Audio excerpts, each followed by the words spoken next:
Jérôme Roussel, bonjour. Ouais, bonjour. On va parler un peu politique. La rumeur circule avec insistance, comme quoi vous serez candidat aux sénatoriales qui vont se dérouler au mois de septembre prochain, je crois. Ouais, c'est vrai, c'est une rumeur qui enfle. Je la laisse enfler, cette rumeur. Parce que pour moi, aujourd'hui, les élections sénatoriales, c'est en septembre. J'ai beaucoup de travail à faire en ce qui concerne mes responsabilités actuellement. Je dois réussir ces responsabilités-là. Et le moment opportun, je verrai quelle décision je vais prendre. On dit qu'il y avait eu un deal à l'époque, que vous aviez donné, quand vous avez laissé la présidence de la CINOR, mais que vous avez laissé une place importante au sein du conseil d'administration de la CINOR à l'équipe de la mairie de Saint-Denis, en contrepartie d'une promesse au sénatorial. Non, il y a un accord écrit. À aucun moment on parle des sénatoriales. C'est surtout ce qu'on parle, c'est surtout donc la gestion de la CINOR. Et j'ai obtenu au niveau de Sainte-Suzanne, dans le cadre donc des projets de Sainte-Suzanne, y compris également de Sainte-Marie et Saint-Denis. Eh bien, auparavant c'était donc 60 25 15 et aujourd'hui c'est 50 25 25, 50% pour Saint-Denis, 25% pour Sainte-Marie et 25% pour Sainte-Suzanne, pour que Sainte-Suzanne, qui est beaucoup en retard par rapport à des projets et tout, puisse surmonter ce retard-là. Je ne pouvais pas vous recevoir sans évoquer avec vous les affaires qui ont émaillé la CIDELEC il y a 2 mois et quelques de cela. Est-ce que vous pouvez nous dire un petit peu aujourd'hui, donner quelques éléments là-dessus? La brigade de finance, enfin le parquet national financier PNF, oui, a débarqué à La Réunion en force.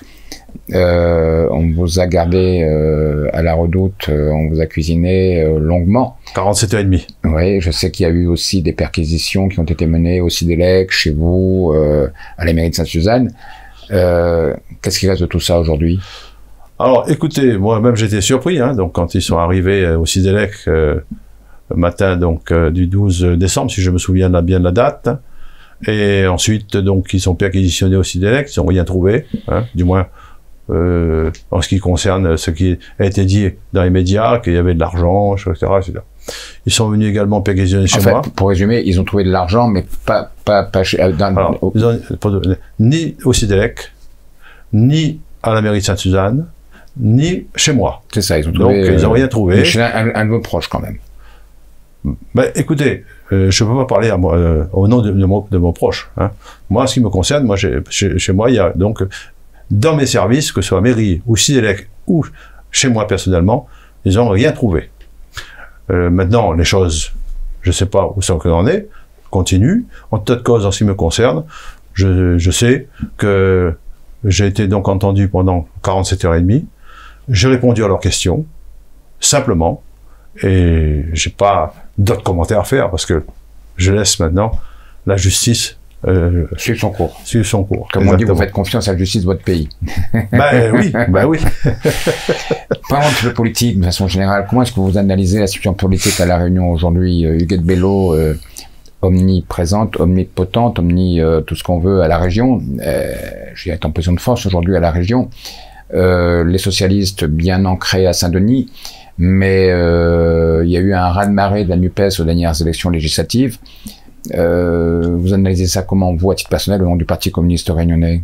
Je crois que tout le monde sait que ceux qui sont aujourd'hui la NUPES, beaucoup, ils viennent du Parti communiste réunionnais, y compris Huguette Bello, président de la région.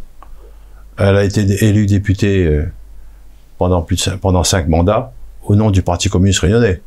Donc, je crois que aujourd'hui, les idées du Parti communiste réunionnais sont toujours là. Ce qui est intéressant à souligner, c'est que j'ai demandé également, comme j'avais demandé à l'issue de Gilets jaunes, au nom du Parti communiste réunionnais, et en tant que maire de Sainte-Suzanne, quand on avait été donc invité à participer donc à un débat à l'Élysée le 1er février 2019, où j'étais le premier à intervenir, où j'ai donné la situation de la Réunion, où j'ai dit également qu'il fallait, pour la Réunion, notamment, faire un projet réunionnais, fait par les Réunionnais, pour permettre effectivement un véritable développement durable et solidaire. Et j'ai réitéré ça, et Élie Waro également avec moi, à Madame la Présidente de la Région, à Huguette Bello, et elle nous a répondu qu'en avril, du moins d'ici le mois d'avril ou le premier semestre maximum, il y aura donc la convocation d'une conférence territoriale. Et elle souhaite, comme nous on le préconise, élargie. Élargie à qui? Élargie, bien sûr, à les élus, hein, mais élargie également au monde syndical, que ce soit syndical ouvrier, que ce soit syndical patronal, élargie également aux chambres consulaires, chambre d'agriculture, chambre de métiers, chambre de commerce. Élargi aussi donc aux gilets jaunes, s'il y a encore des mouvements des gilets jaunes, et aux citoyens, en quelque sorte, aux représentants des citoyens, ou élargi donc au monde associatif. C'est vrai, comme vous allez dire, ça fera beaucoup de monde, mais si on veut faire ce projet rayonnais, eh bien, et je me félicite également, on a rencontré également, notamment c'est Élie Waro qui a rencontré Monseigneur Aubry, et on a convenu que c'est la seule solution. Il faut absolument qu'on arrive à réunir les Réunionnaises et les Réunionnais sur un projet 5, 10, 15 ans, avec une loi-programme qui serait donc votée. On vote bien des lois-programmes pour la défense. Et on a trouvé 400 milliards là pour la défense. Hein. Comme à l'époque, on avait trouvé 2000 milliards pour les banques, pour sauver les banques des fonds de pension américains. Et on n'a pas trouvé 1000 milliards pour sauver la planète. Donc on dit, il faut faire cette loi-programme pour la Réunion sur 5, 10, 15 ans. Et là, on a une vision pour notre pays. Vision en matière énergétique, vision en matière d'aménagement, vision en matière de logement, vision en matière donc quelle industrie qu'on met en place, qu'est-ce qu'on fait, comment on défend la filière canne sucre, qu'est-ce qu'on fait concernant l'autosuffisance alimentaire, qu'est-ce qu'on fait concernant également la coopération dans les pays de la zone, avec notamment nos frères malgaches et tout, parce que demain, on aura également un problème, un défi également à relever, c'est la démographie. Nous, on aura 1 million d'habitants, mais Madagascar aura 55 millions d'habitants. Quand Madagascar aura 55 millions d'habitants, c'est la population de la France dans les années, il y a que ça, 15-20 ans. Donc ça veut dire que ce sera également, probablement, je dirais, une puissance à côté. Donc, et c'est 750 km, c'est un Paris-Marseille. Et surtout 56 millions d'habitants qui vivent pour 80% en dessous du seuil de pauvreté. Exactement. Donc, avec tous les risques de migration qu'il peut y avoir, il ne faut pas oublier que Madagascar n'est qu'à 800 km de la Réunion. Hein. C'est ça, 750 km à peu près. Hein. Et c'est vrai, c'est un Paris-Marseille, mais c'est vrai qu'il y a un bras de mer à traverser. Mais il n'y a aucun bras de mer qui a de la preuve. On voit bien des Sri Lankais qui viennent de 4000 km. Bon, c'est vrai qu'il fait un petit séjour en passant par les Chagos. Et on sait bien qui c'est qui maîtrise l'archipel des Chagos. C'est les Anglais et les Américains. Oui. Je pose une question, c'est tout. Hein. Oui, c'est juste une remarque. Vous avez dit, hein, Huguette Bello vient du Parti communiste réunionnais. Le Parti communiste réunionnais, il n'y a pas si longtemps que ça, c'était grosso modo la moitié des communes de la Réunion. Moitié, non, on a été, au plus fort truc, on était à 7 communes sur 24. Oui, mais c'était aux élections. Alors, aux élections, ouais. il y avait la moitié qui votait pour le Parti communiste. Ça, c'était le CRATS. À l'époque, il y avait 23 communes sur 24. 22 communes sur 23 parce qu'il n'y avait pas encore la commune de Sielos. Oui. Mais il n'empêche qu'aujourd'hui, il n'y a plus que Sainte-Suzanne. Vous êtes le dernier village d'Astérix qui résiste aux Gaulois. Il est loin le temps de la splendeur du Parti communiste réunionnais. C'est quoi l'avenir du PCR? C'est la disparition? Comment vous le voyez?